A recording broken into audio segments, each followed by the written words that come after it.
perché possa appunto Nel illustrare segno dei Navarro è stato il libro presentato ieri che raccoglie gli atti dei convegni di studi navarriani. Noi abbiamo intervistato autori e curatori. un'intensa attività alla quale l'archivio Federico Cento partecipa da un paio d'anni attraverso il contest letterario Ispirazioni d'archivio rivolta alle scuole. Il merito certamente di questa iniziativa, anche di questa presentazione della pubblicazione del volume, è da legare all'inesausta attività del professore Enzo Randazzo e della professoressa Gisella Mondino, che da anni coordinano le attività legate al Centro Internazionale Navarro e al convegno di studi. È molto bello che oggi si sia potuto dare questo segno tangibile di questa attività nel segno dei Navarro, perché certamente la pubblicazione rappresenta un punto di partenza per chiunque voglia intraprendere studi sulla figura di Emanuele di Vincenzo Navarro, ma è soprattutto un segno tangibile che resta di questa intensa attività culturale sul nostro territorio.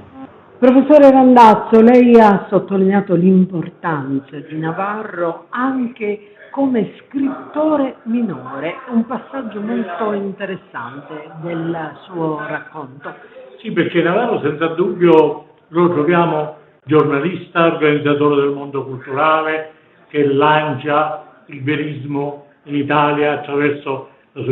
provenendo da questa sua esperienza francese, ma è anche uno scrittore di grande livello, pur essendo minore per il successo ricevuto. Nella sostanza Navarro è autore con la Nana del primo romanzo realista della letteratura italiana, perché la Nana esce 2 anni prima degli scritti veristi di Verga e di Capuana,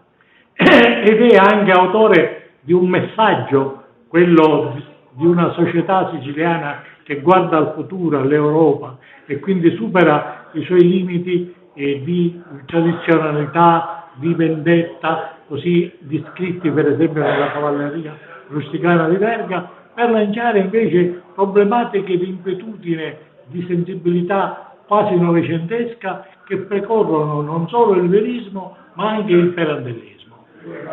Professoressa Mondino, un grande lavoro di ricerca. Nel suo intervento ha piacevolmente sottolineato quanto all'interno di questo libro ci sia un po' di tutto, e atti inediti e anche momenti di riflessione assolutamente innovativi. Ci dica sinteticamente qualcosa. Sì, in questo volume sono raccolti degli studi che sono stati condotti sia da professori universitari dell'Università di Palermo o dalla Fondazione Verga o da docenti liceali che negli anni ci siamo occupati di Navarro.